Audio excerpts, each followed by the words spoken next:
Стадион. Емисија за вашата вистина. Пред месец и половина имаше пожар на трансформаторот на блок 3 во Орек Битола, а после неколку дена се појави и дефектна цевка во првиот блок. Заради тие проблеми на два пати комбинатот не произведуваше струја. Директоре, каква е сега моменталната состојба во Орек Битола? Па можам да кажам дека состојбата е работна, многу работна. Во моментов производствениот процес на Орек Битола се одвива без проблеми. Ископот на руда е континуиран, а производството на електрична енергија од термоелектрана е стабилен и е во полн ек. Моментално со колку блока работи? Моментално Орек Битола работи со два блока, блок 1 и блок 2. Најавено беше дека санацијата на трансформаторот на блок 3 ќе биде побрзо завршена од предвиденото, кое што беше од 6 месеци до година, но сега се предвидува дека ќе биде готов некаде до крајот на годината. Како одат активностите за повторно вклучување токму на блок 3? Слушателите треба да знаат дека имавме опожарување на трансформаторот Т3 на блок Т3 од дојањето на превисок напон на дворешна мрежа, што наиде на оштетување на самите изолатори. Уште со ваквиот пожар што настана, наредниот ден се презедоја чекори за побрза санација, се консултираја стручни лица од нашата термоелектрана, од МЕПСО, ЕВАНА, како и професори од факултетите од Битола и од Скопје. Значи, моментално се санира, се работи на самиот трансформатор, веќе екипи работат, работи екипа од странство, каде што се санира, деловите се обезбедени, имаме добар континуитет на работа и се надеваме дека до 31.12. трансформаторот Т3 на блок 3 ќе биде ставен во функција. Може ли да ни кажете каква е состојбата со јаглен на депонијата?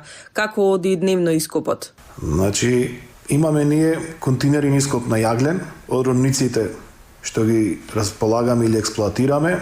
Тоа се подинските јагленови серии и рудникот Брод Гнеотина. Првин слушателите треба да знаат дека депонија на јаглен представува место каде што се складира ископаната руда или ископаниот јаглен, поточно се одлага за потоа да се користи во термоелектрана. Значи, количината на јаглен варира секојдневно, како што имаме ископ, така имаме потрошувачка. Моментално располагаме со 150.000 тони на самата депонија, тоа ден на ден расти. Моментално имаме континуиран ископ и можам да кажам дека рудниците се во добра форма и имаме јаглен, имаме и откривки на јаглен, така што имаме стабилно и континуирано искупување на јаглен. Какви се вашите очекувања за престојната грејна сезона? Што е она што Орек Битола ќе го преземе за да има стабилно произведување на електрична енергија со оглед на најавената енергетска криза? Па добро, енергетската криза е во цела Европа и во целиот свет.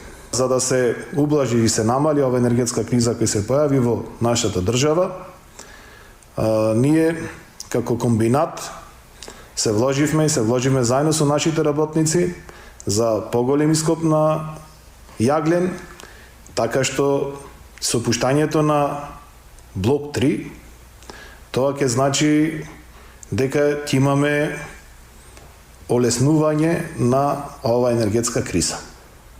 Раководството или менеджментот на Орек Битола се прави, знаеме како се условите, надворешните влијанија, дека се отежнати работењата во зимски услови, но сепак сите работници се вложени за што поголем ископ на јаглен и производство на електрична енергија. Поточно кажано, да имаме стабилна енергија и континуирано производство од страна на термоелектрана. Може ли да искоментирате нешто за иднината на Орек Битола? Кои се плановите меѓутоа и по однос на загадувањето што е она што ќе се преземе? Па, Орек Битола, заедно со менеджментот на ЕСМ, можам да кажам дека веќе во март месец ќе имаме отварање на рудникот живојно, каде што ќе имаме доволно количини и од тој рудник за ископ, но покрај тоа што ќе имаме ископ од овој рудник, ние ќе веќе вршиме и набавка на јаглен со висококалорична вредност, се со цел да имаме мешање на нашиот јаглен кој е со помала калорична вредност, односно добивање на повеќе енергија.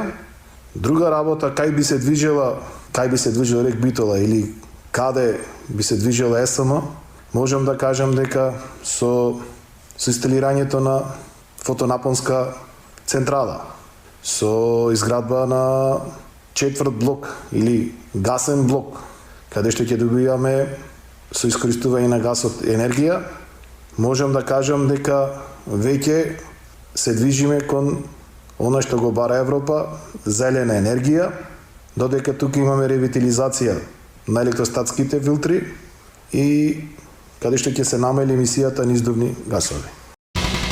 Стадион. Емисија за вашата вистина.